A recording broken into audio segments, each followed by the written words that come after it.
Good morning, everyone. As we all know that we're in the midst of a global pandemic and suffering all the same, holed up in our houses, unable to move out, unable to travel. But in this scenario, a certain group of people, especially the women in the antenatal period, suffer more than usual. They miss out on their visits and hence they miss out on certain information essential for the well-being of both mother as well as the child. Therefore, my colleagues, the students of MMCH Medical College, have taken up the initiative to give out information on antenatal nutrition, diet, as well as certain minor ailments a woman might face during this period. I hope this video is informative and helpful for all the women who need it. Let us begin with it. I'll be discussing with you the importance of balanced diet during pregnancy. Balanced diet plays an important role in optimal fetal growth and also enhances good maternal health. It enhances the development of fetal brain and reduces the risk of fetal anomalies. It plays a major role in reducing symptoms like vomiting, nausea, and fatigue. It also reduces the risk of anemia in pregnant females. It increases the strength and vitality required during labor. It plays a major role in successful lactation. Now that we have discussed why diet is important, let's discuss how much diet is important for a pregnant female. A non-pregnant female requires 2200 calories in a day. In pregnancy, this requirement is raised by 300 calories. So a pregnant female requires 2500 calories in a day. The diet should be light, easily digestible, rich in protein, vitamins and minerals. If the BMI of the female is normal, she should get sufficient diet so that the weight gain is about 11 kgs in pregnancy. If the female is overweight and the BMI is between 26 and 29, about 7 kgs of weight gain is to be achieved in the pregnancy. And if the BMI is greater than 29, minimum weight gain should be achieved, as excessive weight gain can lead to fetal macrosomia. Good morning. I will be discussing how we should instruct women in order to fulfill the basic dietary requirements. The pregnancy diet ideally should be light, nutritious, easily digestible and rich in proteins, minerals and vitamins. Mainly it should consist of fruits and vegetables which provide vitamins and fibers, whole grains such as oatmeal, brown rice, white whole grain bread provide fiber, vitamins and other nutrients. Fat-free and low-fat milk such as milk products, non-dairy soya, almond and drinks with added calcium and vitamin D. Proteins from healthy sources such as beans and peas, lean meats, seafood, unsalted seeds and nuts. A healthy diet plan should also limit salt, solid fats and sugar, unsweetened drinks and food. The next part of the topic is supplementary nutritional therapy. Hey guys, so I'll be discussing about the supplement nutritional therapy in pregnancy. So what are the basic supplements that a woman needs prior, during and post pregnancy? So the first supplement that I'm going to discuss is folic acid. So folic acid is an extremely important vitamin not only during pregnancy but ideally it is to be given 3 months prior to the conception. This folic acid prevents neural tube defects and some of the miscarriages in early pregnancy. Another important supplement is omega-3 fatty acid, which also has a beneficial effect on neural growth of the baby. So these supplements are given as multivitamin tablets which contains B complex containing folic acid and omega-3 fatty acids. Besides that, omega-3 fatty acids can also be given along with iron and calcium tablets, which are usually started at 12 to 13 weeks of pregnancy. Moving on to iron supplement. So why is iron important? So we need to know that during pregnancy, plasma volume of the blood increases by 40 to 50%, but the RBCs only increase by 20%. Hence, there is a relative decrease in the concentration of hemoglobin, which causes anemia. Why this is bad? Anemia can cause increased risk of low birth weight babies, that is the weight of the baby will be less than 2.5 kgs, which can later lead to growth retardation like problems, and it also increases the incidence of preterm labor. So, how iron is given? One tablet of ferrous sulfate containing 60 milligram of elemental iron is enough. It is started at 12 to 13 weeks of pregnancy and continue throughout the pregnancy and even 3 months post pregnancy. Now, I would like to add one more point. Many patients are given iron and calcium tablets during pregnancy. So, it is important to know when to take these two tablets. So, first of all, iron has a very important side effect, that it causes gastritis. So, iron tablets are to be taken with meals, either take with breakfast or lunch. So, this will reduce the effect of gastritis.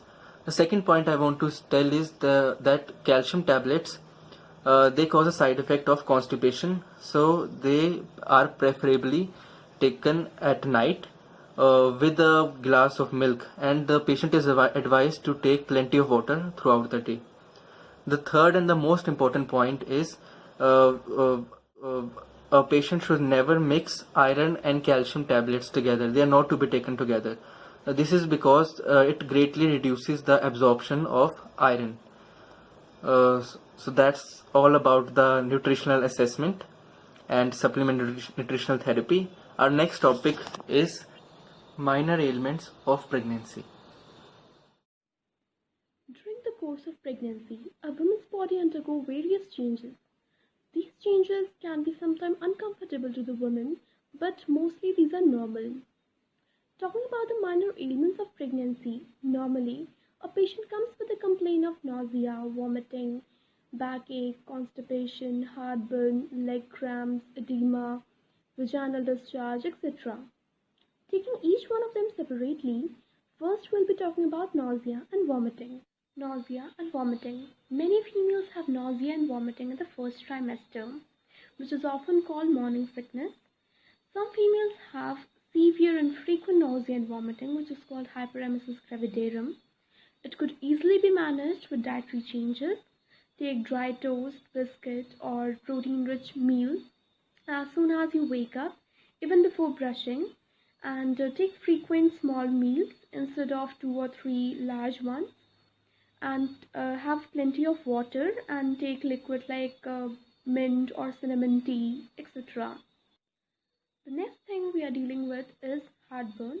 Heartburn is the burning sensation that you feel at the lower part of the chest or in the stomach. This is because the growing baby crowds the mother's stomach and pushes it higher than the usual, and this acid present in the stomach of the mother, it pushes into the chest. This could be managed by keeping the stomach less full, by eating small frequent meals, and avoid eating spicy food, greasy food, or drinking coffee and smoking cigarette, because it is an irritant to the stomach. And drink a lot of water and take low salt diet, and use extra pillow at night to keep the head raised during the night. The next thing is constipation. Constipation is caused by the hormonal changes that decreases the rhythmic motility or peristalsis in the gut, and it results in the increase in emptying time. And it could be managed by taking high fiber diet, whole grain, brown rice, whole wheat instead of white flour and white rice, and taking a lot of fruits and vegetables, drinking at least 8 cups of water daily, and regular exercise. The next part will be taken up by Michael. Hello. So I will be telling you about the ailments related to musculoskeletal system. The first one being backache. The relaxed muscles, joints and ligaments in our body may mean that the back is not getting the support that it usually gets. The pain is usually felt in the lower back between the hip bones, and it may worsen as the pregnancy proceeds. So if the pain is very severe and it is spreading toward the legs, or you are feeling tingling sensation in the leg, then you should report it to a doctor. Now what you can do for this at home is you can practice standing up straight while keeping your spine as straight as possible, and make sure that your back is supported while you're sitting. If your bed is very soft or your mattress sags, then you can put a board under it to give support to your back. If you're getting very tired of the aching, you may sit down and do some of your work while sitting and take some extra rest. The next element is aches and pains. They might be in the wrist, leg, joints, or a general ache all over the body. They are probably due to the hormones that might cause a slight extra fluid in the tissue to loosen the joints. Now, how you can get rid of these aches and pains? You can do exercises that have been taught to you at relaxation classes to help with some particular aches. But as we all know that there is a pandemic going on and we need to maintain social distancing, so we can't join any classes. So you can learn some of these exercises from YouTube. Now the next element is cramps. The cramps in feet and leg are not uncommon, and they are probably due to the chemical and hormonal changes in the body. Now what you can do for this cramps is you can make gentle leg movements in the warm bath before you go to sleep, and sleep with your leg end raised by 20-25 centimeters. And you can take vitamin B complex, vitamin D, and calcium supplements too. That's from my side, and the next part will be presented to you by my colleague. Thank you. Hello. Other minor elements in pregnancy which are related to circulatory system are fainting, varicose vein, ankle edema. Fainting. Fainting is seen in women who stand for long duration. This is due to pooling of blood in lower extremities, and there may be effect of compression of pelvic vein by gravity uterus. Other causes for fainting are dehydration, hypoglycemia. Fainting usually resolve on lying in left lateral position. Second is the varicose vein. Varicose vein are seen in legs and vulva or rectum.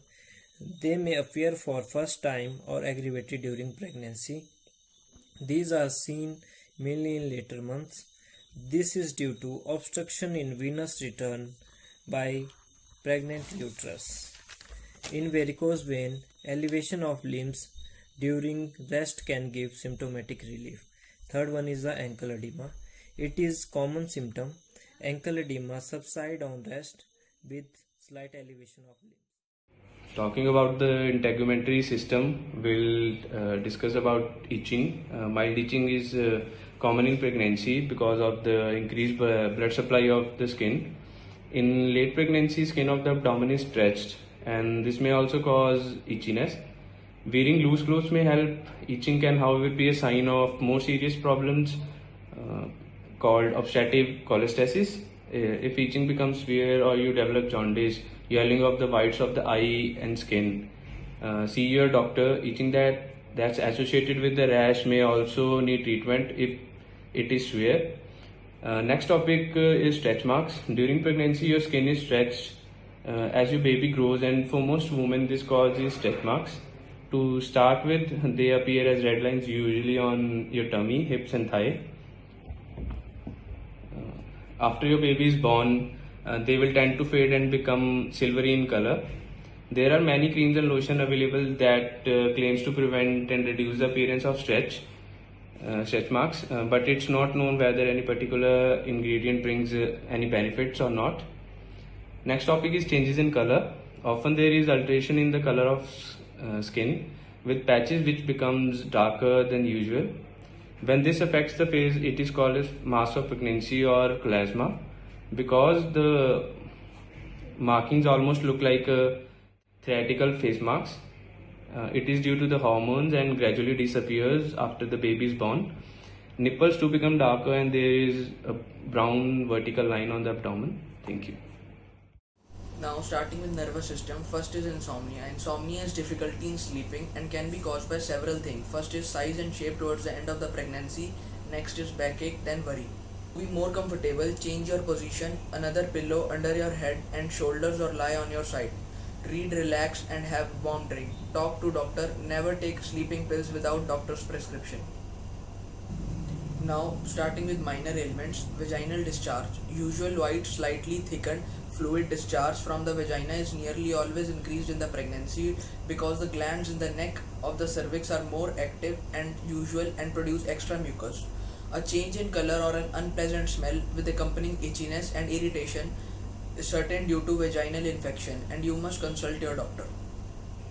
It can be treated by washing your legs at twice a day with plenty of soap and water, And second, non-douching inside the vagina, drying yourself well, wearing clean cotton clothes, not using talc or feminine applications, informing your doctor if you develop any itchiness, irritation or soreness, if you notice thick yellow unpleasant smelling discharge. Now, bleeding gums.